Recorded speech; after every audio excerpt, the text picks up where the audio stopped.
जय गुरुदेव। साप्ताहिक सत्संग। परम पूज्य स्वामी जी महाराज ने सुनाया कि हम सत्संग में क्यों आते हैं और इसका मकसद क्या है। हम रोज रोज संत महापुरुषों की वाणी को सुनकर मालिक से अपना प्रेम प्यार बढ़ाएं और हमारे में जो दोष हैं उन्हें हम छोड़ दें। इसलिए हम संत महापुरुषों की वाणी को रोज सुनते हैं। मन मजिस्ट्रेट है, वह बता देता है कि तुम में ये दोष है। मैं देखता हूँ कि सत्संगियों में कमाई वाली स्त्रियाँ ज़्यादा हैं, मर्द थोड़े। इसका कारण है, इस कहानी में पता लगेगा। एक महाजन सत्संग सुनने के लिए जा रहे थे। एक दिन उसके पुत्र ने कहा कि आप रोज़ सत्संग जाते हो, आज मैं जाऊंगा। पिता ने कहा कि अच्छा जाओ। खैर पुत्र सत्संग गया, बड़े प्रेम के साथ वचन को सुना। वहाँ एक विषय पर चर्चा हो रही थी कि किसी का नुकसान नहीं करना चाहिए, किसी का दिल नहीं दुखाना चाहिए। जब सत्संग में से वो वापस आया, दुकान पर बैठा, तो इत्तेफाक से एक गाय आटा खाने लगी। जैसे कि गाय बाजारे में फिरती हैं। मन में उसके आया कि कितना आटा खा लेगी, 2 सेर 4 सेर, इतना ही खाएगी ना। पिता भी देख रहा था। पुत्र को कहता है कि वो आँखों के अंधे, तुझे दिखाई नहीं देता कि गाय आटा खा रही है। पुत्र ने कहा हमारे इतने मकान हैं, इतना किराया आता है, इतना ब्याज आता है, अगर ये 2-4 सेर आटा खा जाएगी तो क्या हो जाएगा। पिता ने पूछा यह विचार तू कहाँ से ले आया। पुत्र ने कहा सत्संग से। पिता बोला फिर जाना मत, मुझे 30 साल हो गए जाते हुए, मैं वहीं धोती झाड़ कर आता हूँ। सो हमारा भी धोती झाड़ने वाला हिसाब है। गए, सत्संग सुना, घर लौटे। यानी हम कमाई पर जोर नहीं देते, चाहे दुनिया में कुछ भी हो, लेकिन नित्य नियम यानी सूरत शब्द की कमाई का अभ्यास करने की ज़रूरत नहीं समझते और करते भी नहीं। जितने महात्मा सचखंड से आए, हम पर सबने दया की। उन्होंने कहा कि तुम 84 लोग योनियों के जेल खाने में फंसे हुए हो, चलो तुम्हें सचखंड ले चलो। ये निकालने के लिए आते हैं, मगर हम सुनते कहाँ हैं। इबादत नहीं छोड़नी चाहिए। संत तरवेज ने कहा कि इबादत मत छोड़ो, मौलाना रूम ने भी कहा इबादत मत छोड़ो, मगर हमारे कानों में जो तक नहीं रेंगती। सो हमें चाहिए कि दुनिया में काम करते रहें, मगर गुरु की भक्ति में लगे रहें। कहा गया कि गुरु कहे जगत सब अंधा, कोई कहे घटकी धंधा। सभी वेद शास्त्र अन्य पुस्तकें कहती है कि संत महात्मा इस दुनिया के लोगों को हिदायत देते हैं कि परमात्मा के भेजे हुए वो आते हैं और कहते हैं कि हमारी तरह माया के कैद से आज़ाद हो सकते हैं। जन्म मरण के चक्र में तुम आ रहे हो, बल्कि वे हमें 84 जेल खाने से निकालने के लिए आते हैं। जिस वक्त वे आकर दुनिया को देखते हैं, वे कहते हैं कि अफसोस सारा जहान अंधा है। आप कहेंगे कि यहाँ सूर्य है, चंद्रमा है, सितारे हैं, रोशनी है, कई संसाधन है इसके, जिनकी मदद से हम सब कुछ देख रहे हैं, फिर हमें क्यों अंधा कहा जा रहा है। इसका जवाब है ये जो आँखों से दिखाई देता है ये फना होना जाने वाला है। दूसरे जिस तरह सूरज, चंद्रमा, सितारे, बिजली या लैंप, ये 5 चीज़ें हैं हो रही हैं, वहाँ ये आँखें काम कर रही हैं। जब ये चीज़ें नहीं होंगी तो ये आँखें भी काम नहीं करती। ये आँखें कहाँ काम करती हैं? वह अंदर काम करती है। असल में आदमी को आँखों के पीछे जो पर्दा लगा है उससे बाहर निकलना है। उसमें पर्दा खोला तब हासिल हुआ, नहीं खोला तो उसी चक्कर में फंसे। सारा जहान अंधा है। यह अंधा क्यों है? इसलिए कि अंदर ये चढ़ता ही नहीं। अगर अंदर चढ़े तो सुजाखा हो जाए और जो सामान मालिक के अंदर रखा हुआ है वो बाहर कुछ नहीं।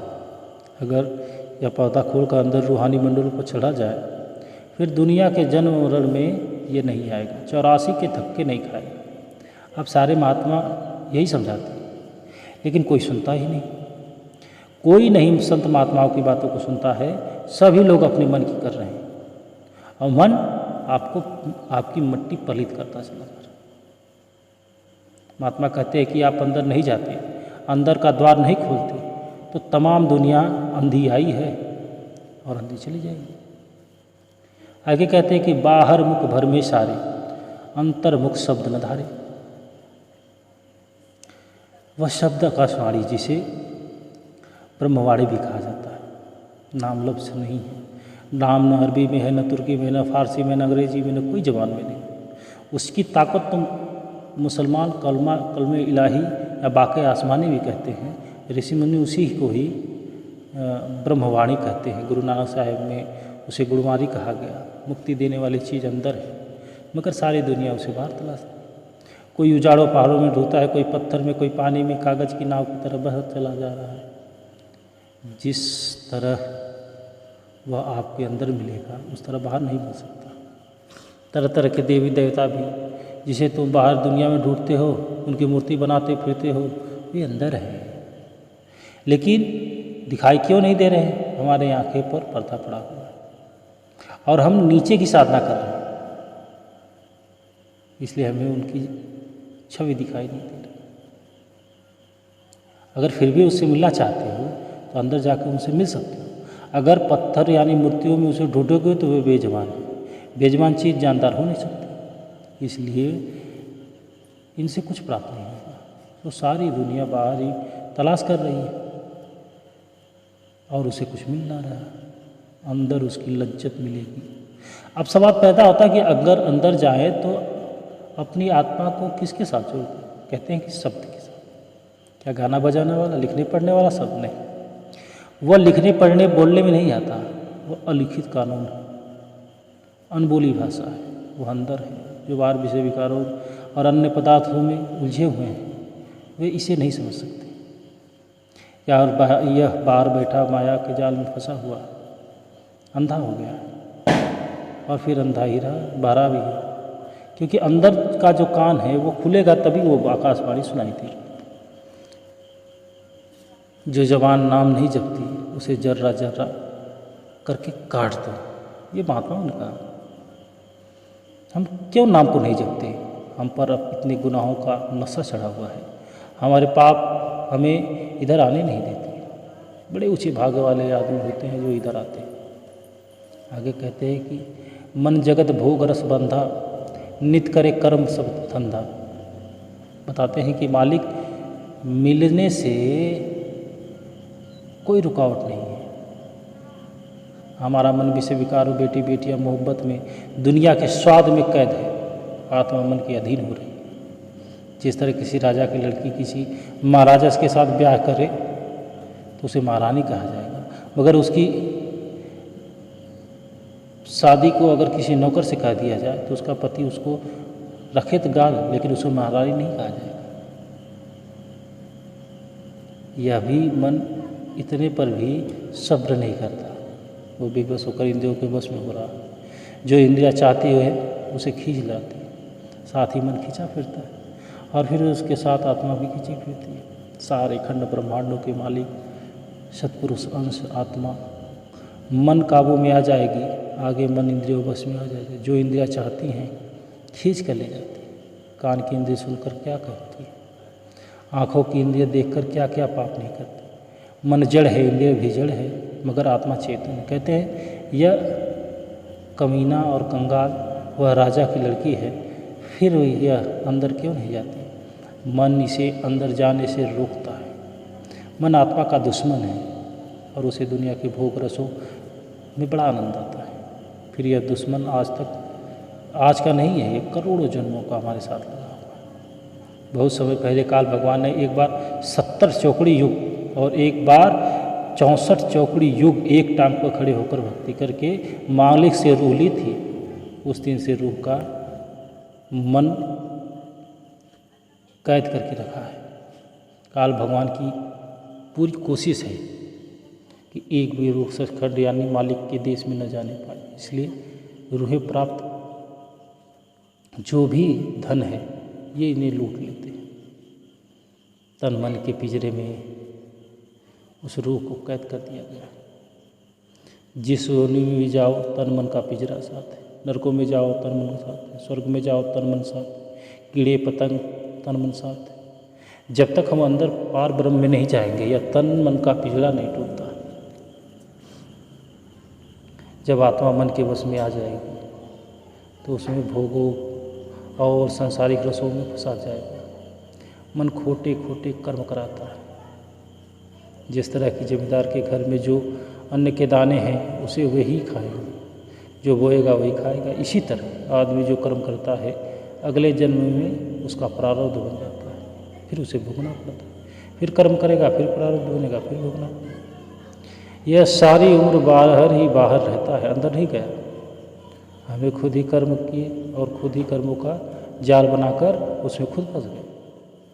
हमें यह भी पता नहीं कि कौन सा जाल हमने खुद कब और कब किस तरीके से बनाया था। संत बताते हैं कि आप बेटी बेटियां, कौम, मजहब, विषय विकार, अन्य संसारिक व्यवहारों के जाल में फंसे हुए हैं। जो जो हम इस जाल से निकलेंगे हमारी बुद्धि काम करने लगेगी। यहाँ तक कि अगर कोई महात्मा हम पर तरस खाकर इस जाल को तोड़ने के लिए हमें राह बताता है तो हम उसके खिलाफ हो जाते हैं। जिधर जाते थे उधर यही मिलता है। सब लोग इसी जाल में फंसे हुए हैं। और सबसे अच्छी चीज़ है कि कोई निकलना भी नहीं चाहता। सबको इसी जाल में फंसने में बड़ा आनंद आ रहा है। सबको लग रहा है कि ये चीज़ें इतनी अच्छी है कि इससे अच्छी चीज़ कुछ नहीं। संत हमेशा समझाते हैं कि जब आपको उपदेश दे दिया गया, आपको रास्ता बता दिया, आपको रास्ता पर चलो, आपको मंजिल मिलेगी। आप एक कदम कर चलोगे, सदगुरु आपके लिए 10 कदम चलने के तैयार है। आप चलो तो सही। हर कार्य करने का एक तरीका होता है। तरीका नहीं रहेगा, कार्य पूरा नहीं हो सकता। कहते हैं किसी कार्य को बार बार करते रहिए, बार बार करते रहिए, आप कर नहीं पा रहे। जब उसका मालिक देखेगा कि यह कार्य करने में लगनशील है, कार्य इसे हो नहीं पा रहा है, तो वो खुद ही कहेगा कि छोड़ो हम कर देते। इसी तरह संत महापुरुष जब आपको रास्ता देते हैं, आप उस रास्ते पर चलते हो, सुबह शाम समय देते हो, बैठते हो। आपको वो दौलत प्राप्त नहीं हो पा रही है जिसकी चाह लेकर आप बैठे हो, तब संत दया करते। संत दया ऐसे नहीं करते। उनको लगता है कि आपने कोशिश की भरपूर, आपको जितना करना चाहिए था आपने किया, अब आपको उसका फल मिलना चाहिए, तब मिलता है। ऐसा नहीं कि आज बैठे और कल मिल गया। दुनिया की चीज़ों को पाने के लिए आपको साल, 2 साल, 10 साल लगता है। आप बताओ, आपको पूरे कई जन्मों के पापों का नाश करना है, आप कई जन्मों से बिछड़े हुए उस देश में जाना है, तो थोड़ा समय तो देना ही पड़ेगा। ये एक दिन का खेल है नहीं। तो थोड़ा शब्द संतोष करके उस परम पिता परमेश्वर के बताए हुए रास्ते पर चल करके उससे मिलाप किया जा सकता है। इस आशा और विश्वास के साथ अपने संत महापुरुष की वाणी पर अमल करके जब एक शिष्य चलता है तो उसको वो दौलत प्राप्त होती है। और वो दौलत तो उसी दिन उसकी चाबी आपको दे दी गई। जिस दिन आपको नामदान दिया गया उस खजाने की चाबी दे दी गई। अब आपकी बुद्धिमत्ता कितनी तीव्र है कि उस खजाने के ताले में जा करके इस चाबी को लगा करके उस दरवाज़ा को खोल करके उस खजाने को पा लो। अरे भाई, चाबी पा जाने से दरवाज़ा तो खुलेगा नहीं, आपको दरवाजे के पास जाना पड़ेगा, ताले पर चाबी लगानी पड़ेगी, चाबी को घुमाना पड़ेगा, ताला खुलेगा, ताले को अलग करने पड़ेगा, दरवाजे की कड़ी को दरवाजे से जुदा करना पड़ेगा, दरवाजे में एक धक्का लगाना पड़ेगा, तब तो दरवाज़ा खुलेगा। ये सारे प्रोसेस, ये सारे तरीके हैं। तो संत महापुरुष जब आपको रास्ता देते हैं, वो बताते हैं कि ये आपको दौलत दी गई, आप समझ ही नहीं पाते हो कि ये क्या।